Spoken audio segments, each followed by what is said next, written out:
It's the final word. Jeff Lemon, Adam Collins. Some moves. We've had some schedules out for the WBBL and for the Big Bash. Interesting that they're shifting venues for some of the WBBL games. They'll have some at the MCG, SCG, Adelaide Oval. 24 games on free-to-air, the rest on cable, as has been the case previously. But and then they've rejigged. They've got the shorter men's Big Bash version as well. So it's going to be a different sort of season in Australia. Yeah, just to drill down on the women's stuff, that we've got standalone games at the MCG, a big doubleheader at the SCG, Adelaide Oval as well. Like, we kind of moved away from that model for a little while, didn't we? That we were preferencing the smaller, more intimate venues, but the maturity of the audiences at women's games, and by that I mean how many people are rocking up, means that you can justify using the MCG. The challenge with the MCG as a ground is that when there's 5,000 people there, it feels like 50 people are there. You need to get a critical mass, and they're confident of that, which is wonderful, and I'm sure there'll be a marketing campaign around getting as many people into the MCG and SCG as is possible.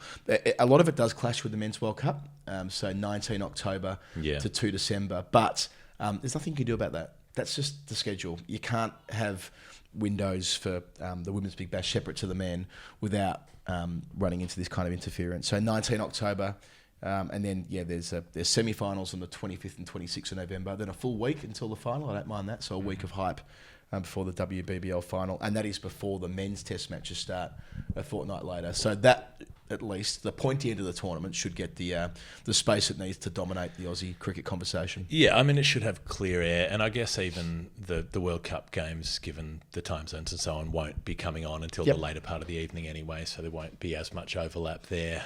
It's part of the general momentum shift. I mean, they sold out Docklands Stadium the other night for the Matildas for their friendly. They had 50,000 people in to watch the Australian women's football team play France and beat them. Take that, the French. Yeah, we don't get stuck into the French enough on this podcast, frankly. The momentum that they've had through the women's IPL offshoot that's not called the women's IPL. You've got, like, with each step, there's more momentum around it, and then we've seen that through the Women's Ashes as well in England this year. 94,000 tickets they've sold across this series, like triple what they sold 4 years ago. Over 20,000 come through for the Test match, so it keeps growing, and so it's good to see CA doubling down on that investment. I reckon this is the last time we'll see one day as played. I know Southampton's a bigger venue, but I reckon that women's Ashes cricket in England's outgrowing the county grounds in a good way. So it'll be test venues all around eventually. And I know that what I said last week about splitting out the women's Ashes from the men's is not a popular position. I know that a lot of people were very critical of me saying that, but I would just encourage you to see the bigger picture. It's not just about the men's cricket running side by side, and the joint marketing campaign's been very successful. Credit to the ECB for that. 2 series, 1 Ashes has worked, and the ticket sales have reflected that, and there's an enormous amount of interest in the series at the moment because it's close. And that's great. Yeah. There's an enormous, had it been Australia flogging England again, like it was in 19, when they were running side by side with the World Cup on that occasion, I suspect it wouldn't be enjoying the kind of interest right now. Whereas next summer, when there's nothing going on, relatively speaking, with men's cricket, much quieter summer, like a fallow year at Glastonbury, I think it might have had more space. But anyway, that's a moot point because we're keeping it as is. But in Australia next time, they are splitting it out. So we'll have a test case. I think in 25-26, the women have got a standalone Ashes when the men aren't there, or it might be 25-26 of the men and the women are the year before. Either way, my theory will be tested in real time in Australia. We'll see. We'll see how it works out. And I suppose I would be more on board with them running concurrently if they weren't literally overlapping, if they weren't literally having games played on the same day, because it limits your audience, right? It means that people who might want to go to both things can't go to both things, as we talked about last time around. Anyway. T20 Blast Finals Day, that happened. If we were really committed, if we were real badgers, we would have done a daily show for Finals Day. I did think about it. I did think about whether I could do a daily. It would have been me at home because I was watching it on the telly, but with someone who was there, and I realised that I needed to take some downtime through this weekend and not put my wife, feels weird saying that, right through yet another podcast recording. She's been quite good at letting us do this on a Sunday with the kids and so on. But yeah, the win of Somerset, the old always the bridesmaid, never the bride. Well, they win. They get the job done. Controversially, though, they were the best team all season, so not controversially on that measure, and they absolutely held their nerve when it mattered last night in defending 145. But the very fact they got to 145, they should have been 80 for 5, losing their captain, Lewis Gregory, caught and bowled that Critchley take. The final words I Matt Critchley. How Nigel Long gave that not out, I kind of watched it, then wasn't paying a huge amount of attention. I was making dinner at the time, and I've watched the slow-mo multiple times after. That is exactly like all of the ones that are being given at ICC level at the moment. And Nigel Long is an ICC elite umpire. I can't quite work out, based on the instructions they've been given about going down to up and about the ball being permitted to touch the ground, how this somehow didn't get given. It's bewildering. But it did help Somerset get to 145, and then it was the Matt Henry show. I'm so pleased that Matt Henry's having this kind of success. 4 for in the semi, 3 for 19 in the final. It was 4 years since the men's 50-over World Cup, that anniversary that's celebrated so enthusiastically in England each year. And I was kind of reminded watching the highlights how important Matt Henry was at the start of that defence of 241. And, still doing his thing over here and taking wickets. East Shodie, another New Zealander as well, taking 3 for. Great catch from Tom Collar-Cadmore from Sodie to finish the job. Daniel Sams for about 2 minutes looked like he was going to drag Essex right back into it. He made 46 off 24, I think it was. Hit a huge 6. 45 off 26. Right, yeah. And just when it looks like through him they were going to make it to the final over and have some sort of a chance, it was Collar-Cadmore took a blinder, and it was a fitting winning moment. So it's a good news story, is it? I mean, in terms of the county ecosystem, you've got to. Because Essex have won a lot of stuff. Yeah, recently. Somerset don't win much. They have never won the championship, have they? And they've been runners-up in the championship 6 times since 2000 or something like that. I did joke on Twitter that had that been given out, caught and bowled, they would have been burning effigies in Taunton. They've got a reputation, the Somerset fan group, for a reason. Yes, they'll be very happy. And as I think Simon Dull said on the commentary, they'll be enjoying their cider. And fair enough too, because they've been the outstanding T20 side through the country this year, and nice that they can hold the trophy aloft, and they've got very dedicated fans. Sean Dixon as well, not his first rodeo in terms of where he's been around the country, where he's played most recently at Durham, but making 53 after 30 not out in the low-scoring semi-final. Probably the tougher of the semi-finals, getting Surrey. I know Hampshire won it last year, but Surrey always feels so dangerous and knocking them out. Surrey didn't have Sunil Narayan, who was going to go from America to finals day back to America and play games either side of finals day, but he realised that was just like, that's the sort of thing like I would do. Yeah. But I don't have to play professional cricket. Sure. But he was warned off it. He took the sensible option. Yep. So that was finals day. They also managed to play a round of county championship stuff before that. We were understandably mostly interested in Glenn Maxwell, 81 of 67, and Michael Neser, 176 not out, in terms of where our heads are at in Ashes stuff. Sure. But this curious scheduling thing where they're like, well, we squeeze in one round before finals day and so on.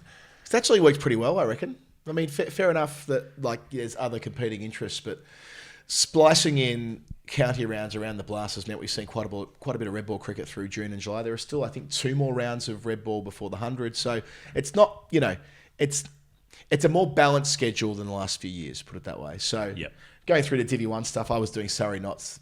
Less said about that, the better. It was a draw where they shook hands. The highlight, well, not the highlight, Will Young made 100 on debut for Knots, the New Zealand international, and there were other high points, Sean Abbott's bowling being one of them.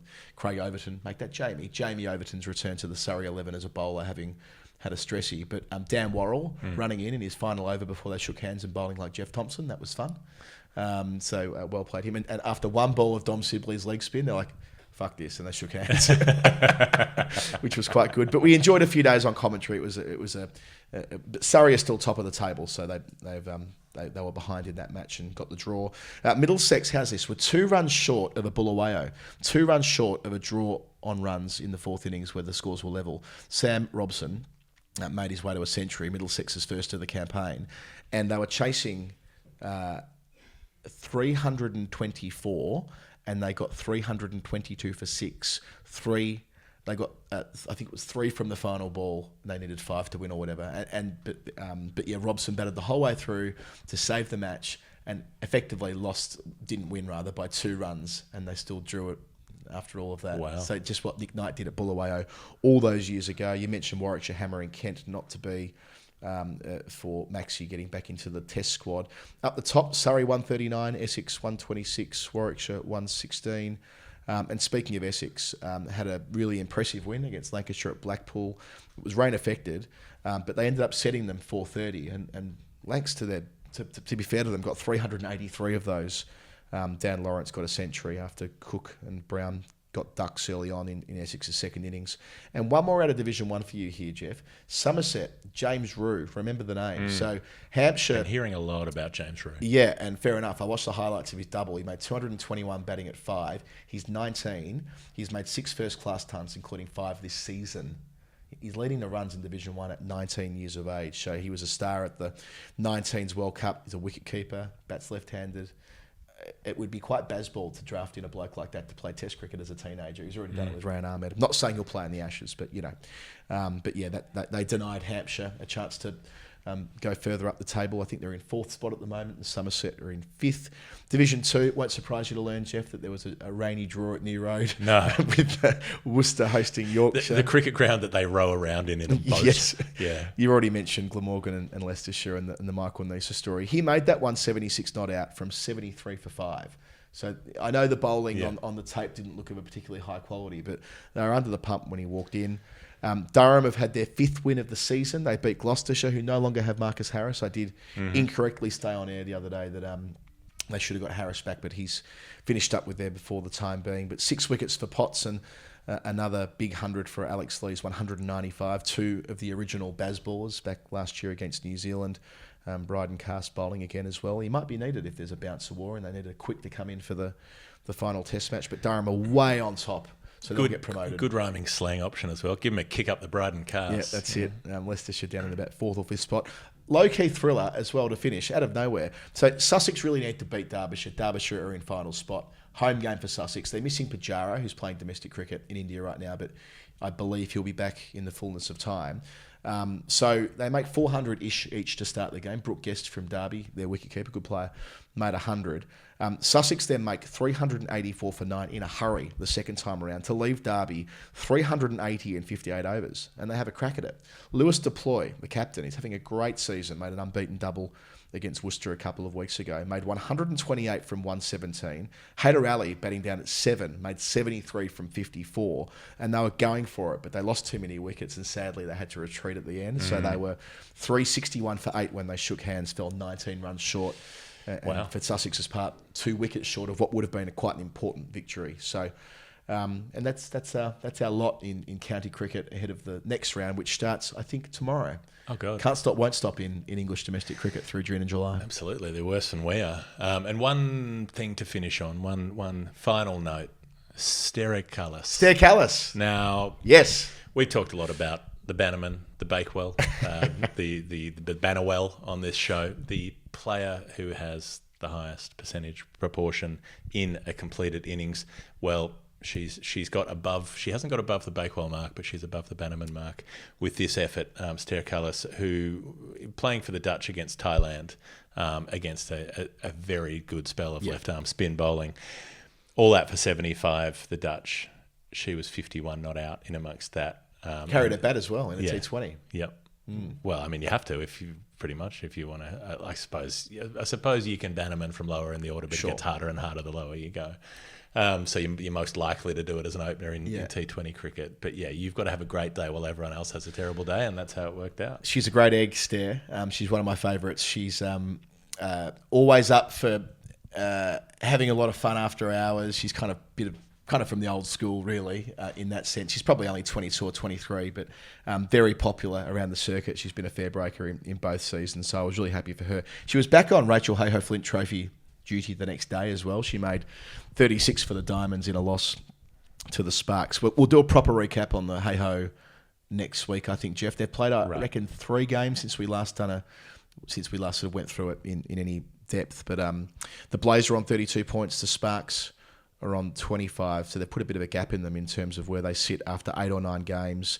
Stars and Diamonds are both on 19, so 3 teams make the final. The team that finishes first get automatic passage to the final, and second place third. But quite a long way to go. I think they've all got 5 or 6 games left in the home and away season, which have extended this year to a full 14 games. They play each other both at home and away. So we might return to that next week when we've got a bit more time after the Manchester Test match. Significant, though, that the Thailand ran down that total 2 wickets down, so got themselves a win in that tour of the Netherlands, and Tipacha Putawong was the one who took 5 for 8.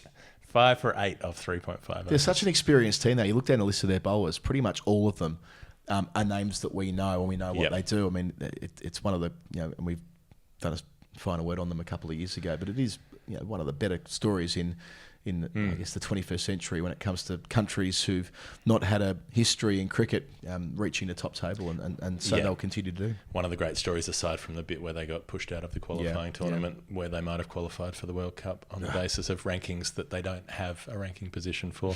I think I'm going to be mad about that until after I'm dead. Fair enough. I'm still going to be mad about that. Anyway, that is something that we're just going to have to let go for another week. We're just going to have to breathe in, breathe out, and say this has been the final word with Jeff Lemon and Adam Collins. We've got the second innings of this game to get to. We've got some other things to do. You have some children to attend to. We've got a final word live show with Stephen Finn on the 26th of July. We do. It's at the Phoenix in Soho.